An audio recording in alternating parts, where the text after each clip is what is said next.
Olá, meu irmão, minha irmã, sejam muito bem-vindos ao Santuário Basílica Nossa Senhora da Piedade, que hoje, para fazermos a nossa Lexio Divina, a leitura meditada da Palavra de Deus deste domingo, sabemos que neste domingo agora celebraremos a festa da Sagrada Família. É importante meditarmos sobre isso, sobre essa atitude de Deus que, ao se fazer homem, quis fazer-se homem dentro de uma família, dessa instituição. E meditar sobre o que ela significa, qual é a sua verdadeira importância. A família é o lugar onde nós somos aquilo que somos de verdade, né? Aquele núcleo ali, nós somos pessoas. Pessoas de fato, com vontades, com afetos, até com defeitos, mas somos pessoas. Somos vistos e aceitos como pessoas. Não somos um número, não somos um CPF, não somos vistos como mero executores de funções, não. Numa família, o pai é o pai, a mãe é a mãe, os filhos são os filhos, os irmãos são os irmãos e assim por diante. A família é constituída por pessoas. A família é um núcleo, algo dinâmico, um relacionamento entre pessoas. Santo Tomás de Aquino vai definir a família como um núcleo que é orbitado, ou seja, uma pessoa que é sábia é orbitada por pessoas mais sábias. Os pais, por exemplo, são o núcleo, são ali orbitados pelos filhos. Os pais são os mais sábios? Claro que são. Sobretudo naquela etapa da vida familiar em que os pais são adultos e os filhos ainda são crianças. São os pais que vão ensinar os filhos a viver. São os pais que vão instruí-los, sobretudo na vida religiosa. A religião ela vai entrar pelos nossos ouvidos, em primeiro lugar pelos nossos pais. Deve ser assim. É o que nós chamamos de tal da igreja doméstica, né? A igreja que acontece e começa dentro de casa. É o catolicismo que vem do berço. É a mãe religiosa católica que vai lá soprar no ouvido da criança a fé que a mãe dela havia soprado no ouvido dela. Isso é muito bonito. Ou quando isso não acontece, quando há uma conversão tardia, não é? A mãe ela dá essa graça, não é mesmo? Sendo também generosa, mesmo não tendo recebido na infância, ela generosamente derrama sobre o ouvido do filho a graça que ela mesma recebeu. Família não é constituída pelo laço genético, é engraçado. Ele é importante, né? É o dado natural que envolve 98% das famílias. Mas existem alguns tipos, né, de famílias que são constituídas pelo laço basilar do amor. Pais que adotam filhos, por exemplo, os pais que não foram agraciados com o dom da fertilidade, adotam as crianças, nunca podem se julgar como sendo privados, né, de terem uma família. Não. A partir do momento que os pais, que o homem e a mulher, desprovidos dessa capacidade, se abrem para acolher como filho uma criança, um jovem, que seja, a relação muda. Cria ali um vínculo que independe da genética, é um vínculo incondicional. Há um amor ali incondicional, independente da pessoa, se ela é boa, se ela não é, se ela presta, se ela não presta. Filho é filho. Filho é filho, filho não é amigo, filho não é patrão, filho não é chefe, não é colega. Filho é filho, pai e mãe é pai e mãe. Mesmo até aqueles que não cuidam de nós, pelo simples fato deles terem nos dado a vida, os nossos pais, pelo simples fato deles terem nos gerado, eles merecem de nós uma certa gratidão. Por mais que alguns pais, isso existe, infelizmente, tenham sido ingratos para conosco. Então, vejamos, meditemos sobre esse laço bonito da Sagrada Família, essa família modelo, Jesus, Maria e José, Jesus, Deus, que não quis entrar neste mundo órfão, ele quis ter uma mãe, quis também ter um pai, tomou para si, adotou para si a São José como seu pai, São José adotou o menino Deus para si como seu filho, cuidou dele, amou a ele como se fosse seu, devotamente.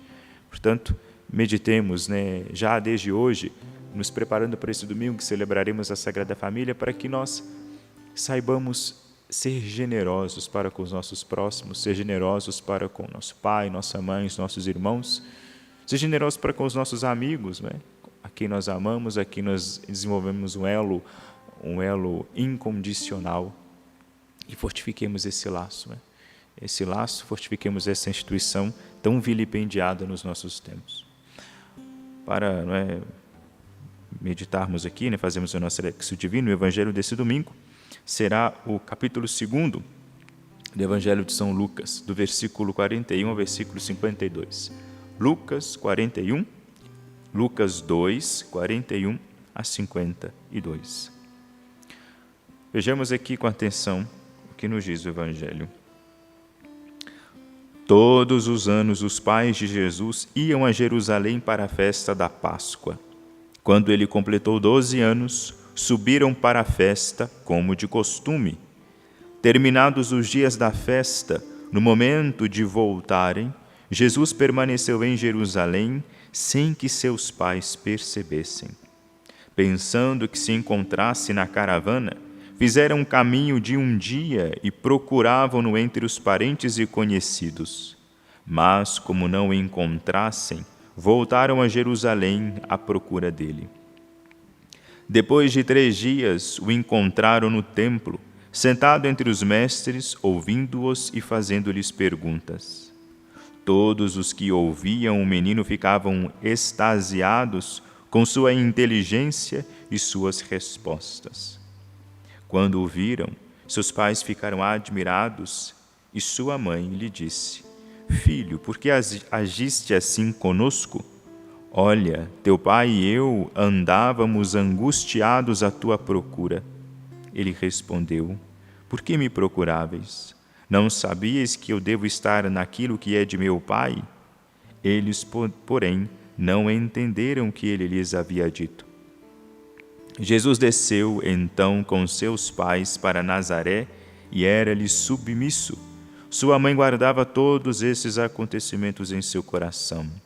E Jesus ia crescendo em sabedoria, idade e graça diante de Deus e dos homens. No momento de silêncio, você vai retomando o Evangelho, vai tentando se colocar aqui no texto, imaginar toda a cena, e tentar aqui, por meio de um esforço imaginativo, um esforço da inteligência, para tentar se colocar no texto, extrair dele, para a sua vida, alguma verdade.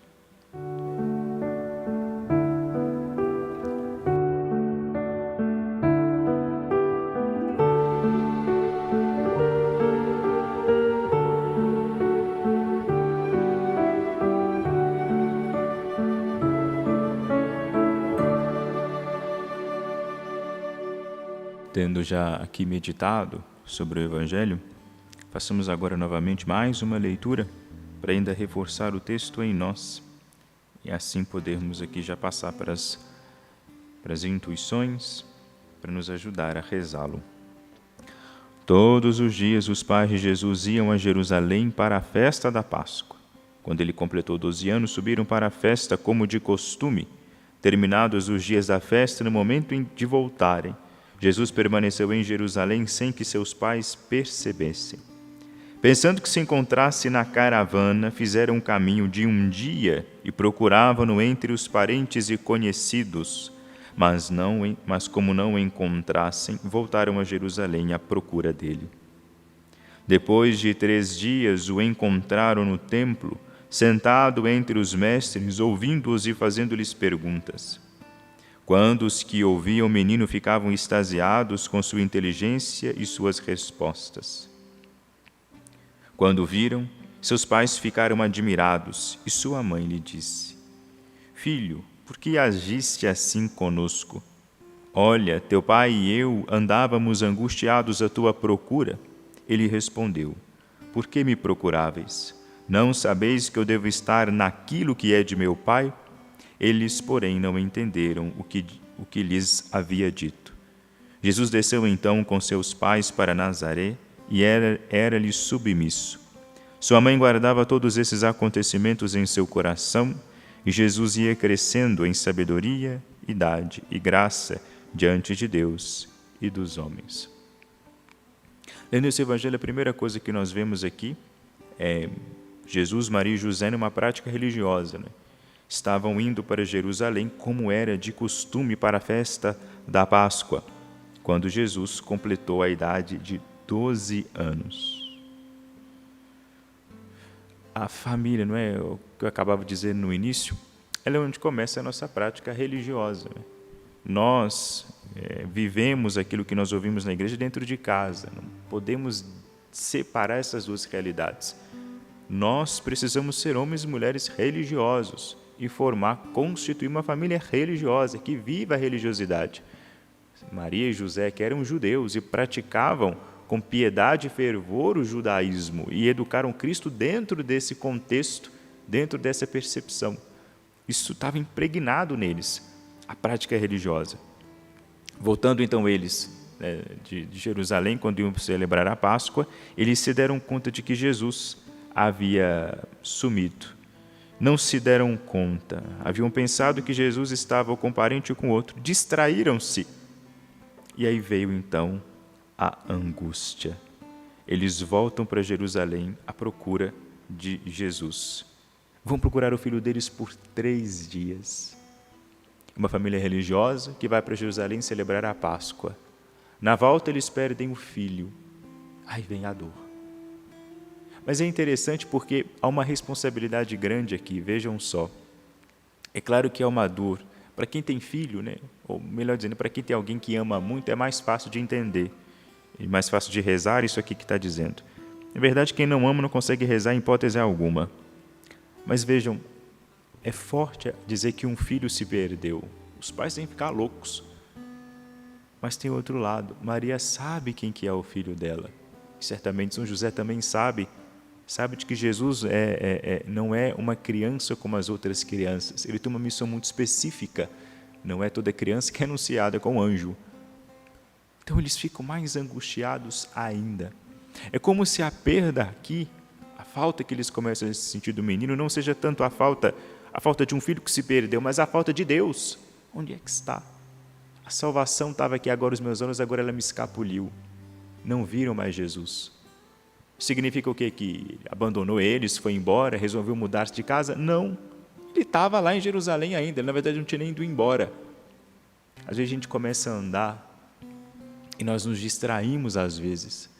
E louvado seja Deus quando a gente dá conta de que aquele a quem a gente mais ama não está do nosso lado mais. Quando a gente se dá conta que Cristo ficou para trás. Isso acontece. E não significa que nós somos, quando isso acontece, não significa que nós somos pecadores, pessoas más, não. Significa que nós nos distraímos pela nossa fragilidade humana mesmo.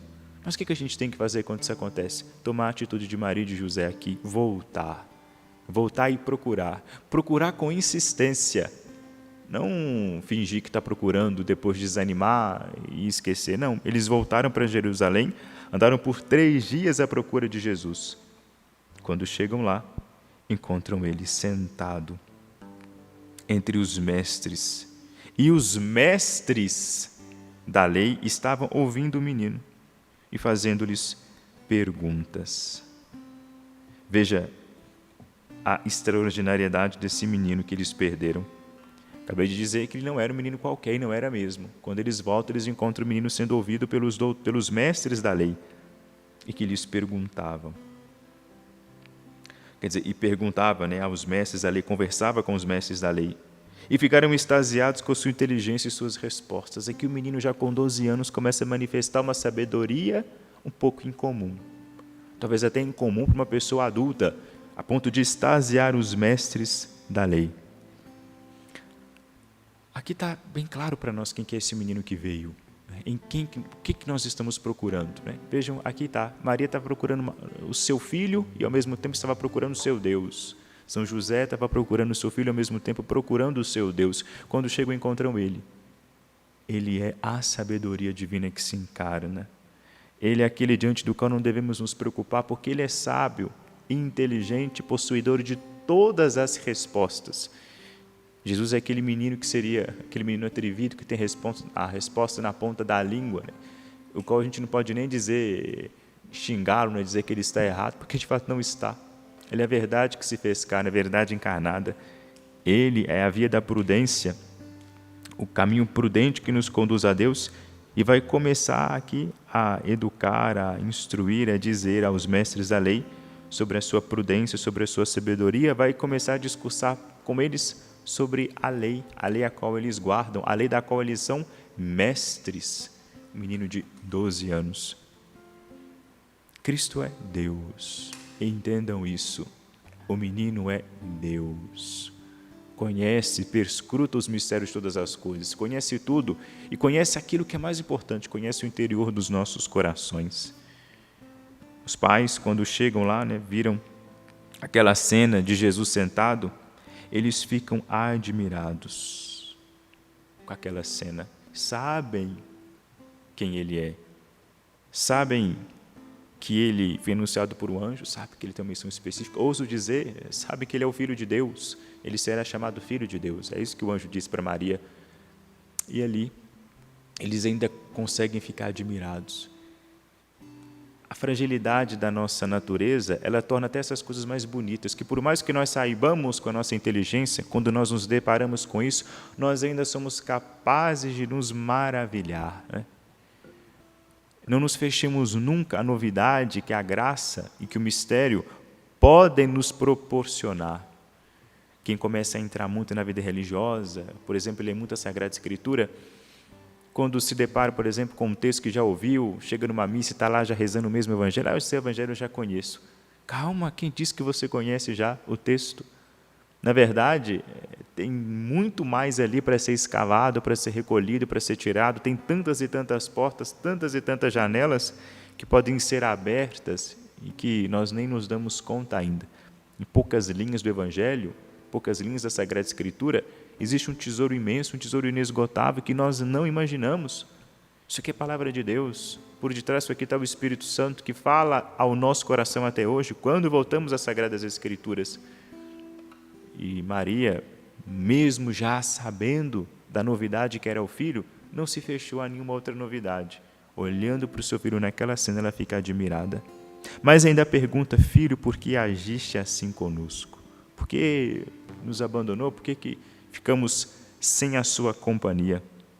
Teu pai e eu estávamos angustiados à tua procura. Veja aqui, a angústia de quem perde a Deus. Mas é uma angústia que não afogou Maria, nem afogou José. É uma angústia que os empurrou ao encontro do Cristo. Aqui a gente tem até que olhar para essa situação, quando a gente peca, quando a gente fica longe, quando a gente cai no pecado mortal e infeliz, a gente é contristado. É muito interessante isso. Existem pessoas que já até que dizem sentir fisicamente o mal do pecado mortal. Na verdade, porque a angústia que isso causa, ela de fato atrapalha sim o físico, afeta o físico, fica-se mal, desanima-se. Tem gente que perde até vontade de rezar, tem gente que se distancia dos sacramentos quando encontra o pecado mortal. Não é esse tipo de angústia, não é a mesma que é sentida por Maria. A angústia que brota da conversão, ou seja, esse aperto nas entranhas, não vou nem dizer desespero, mas essa preocupação porque, poxa vida, estava diante de Deus, agora não estou mais. Essa preocupação que nos impulsiona, que nos faz voltar, chama-se arrependimento. O arrependimento é bonito, o arrependimento é saudável, o arrependimento quem coloca no nosso coração é Deus. Ele não nos empurra para baixo, ele não nos impede de continuar a ter uma vida religiosa. Muito pelo contrário, ele nos lança para a vida religiosa. Se eu cair hoje, eu não vou deixar de rezar porque eu caí.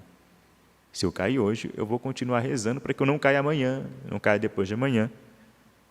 Para que o meu arrependimento, esse sentimento de pesar por ter caído, por ter desaparecido da presença de Deus, da presença do Cristo, porque às vezes tem vezes que somos nós que fazemos isso.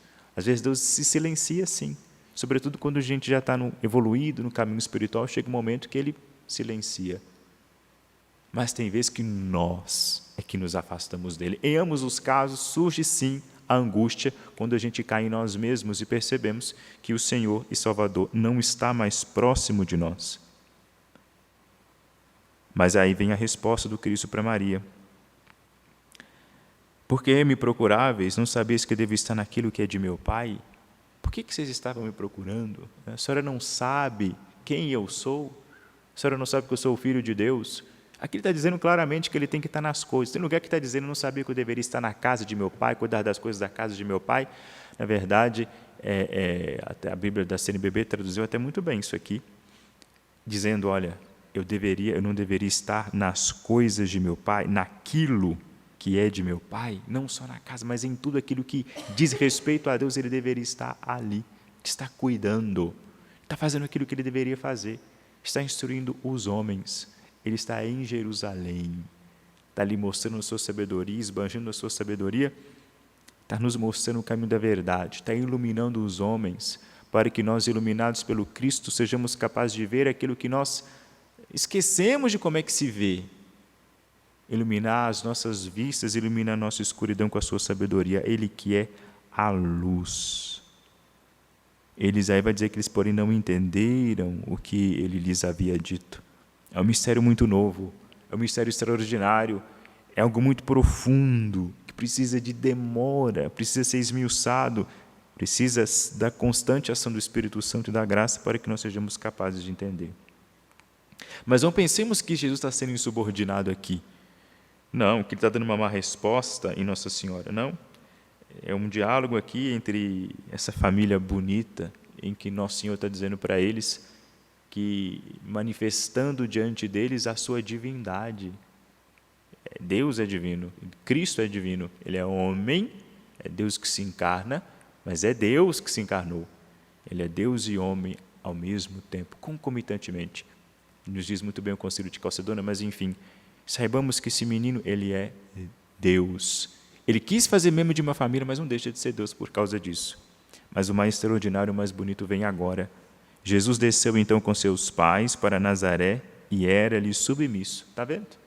Submeteu-se a Maria e a José. Era-lhe submisso. Cumpria o mandamento da lei de Deus, o quarto mandamento da lei de Deus, que é amar, honrar pai e mãe. É importante esse mandamento, porque é o único mandamento na Sagrada Escritura que é acompanhado de uma promessa. Honra teu pai e tua mãe e viverá. Olha, por que esse mandamento ele é importante? Esse mandamento, ele pega no ponto da nossa generosidade mesmo, da nossa gratidão. Um sentimento humano, bonito, mas é um sentimento profundo.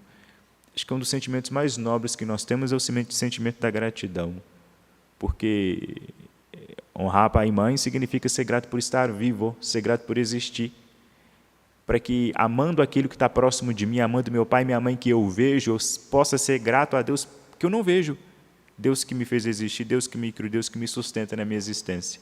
Se eu amo meu pai e minha mãe, se eu honro, se eu respeito meu pai e minha mãe, eu honro a Deus. Se eu sou obediente àqueles que são inferiores a Deus, ou seja, meu pai, minha mãe, até mesmo chefe, o chefe de Estado, seja lá quem for, alguma autoridade, seja lá qual for que está acima de mim, e que, claro, não me faça transgredir o caminho do Evangelho, uma autoridade justa. Se eu estou submetido a alguém ou a alguma coisa, eu preciso, por meio da obediência, honrar com isso, para que assim eu seja capaz de, nas coisas pequenas, honrando a Deus nas coisas pequenas, eu possa honrá-lo em coisas maiores, para que honrando meu pai e minha mãe, que eu vejo, que eu sei que me deram a vida, que eu sei que me amaram, me sustentaram, etc., eu possa amar e honrar a Deus. E conclui: sua mãe guardava todos esses acontecimentos em seu coração e Jesus ia crescendo em sabedoria, idade e graça diante de Deus e dos homens. Nosso Senhor, assim como nós, ele cresceu. Estatura, sabedoria e graça diante dos homens. Porque nós estamos falando de um menino que é Deus. Ele já era grande, já era agraciado e já era totalmente sábio. Isso ele era em si. Mas ele isso tudo foi sendo manifestado aos homens, aos poucos, conforme ele ia crescendo, conforme ele ia sendo conhecido. É assim, aos poucos. Cristo vai crescendo para nós devagarinho. Não queiramos apressadamente esgotar esse mistério chamado Cristo. Sejamos pacientes, ele vai crescer para nós em sabedoria, idade e graça. Nós vamos conhecendo-o cada vez mais, nós vamos aprofundando cada vez mais na sua pessoa, e assim nos santificando. Que tenha você, aproveite bem essa leitura, que você possa rezar ao longo da semana e ter assim um frutuoso e abençoado domingo.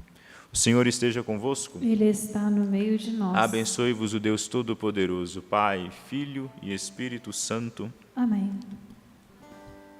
Concedeu